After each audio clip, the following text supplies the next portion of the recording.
بحریہ ٹاؤن کراچی میں ٹرانسفر کے لیے ایجنٹ کے کون سے کاغذات اب ضروری ہوں گے، یہ جاننے کے لیے آپ ہمارے چینل کو سبسکرائب کیجیے، ساتھ ہی بیل نوٹیفیکیشن کو کلک کیجیے۔ بحریہ ٹاؤن انتظامیہ کی جانب سے ایک نوٹس جاری کیا گیا ہے۔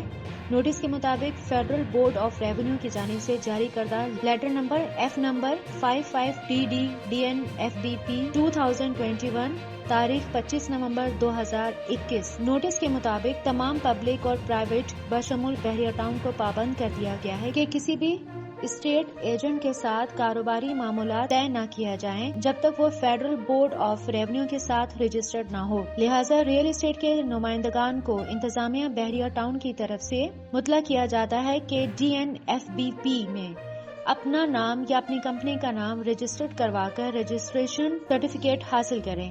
رجسٹریشن سرٹیفکیٹ ٹرانسفر کاغذات کے ساتھ منسلک کرنا لازم ہوگا، ورنہ بحریہ انتظامیہ ٹرانسفر کے کاغذات وصول کرنے کی مجاز نہیں ہوگی۔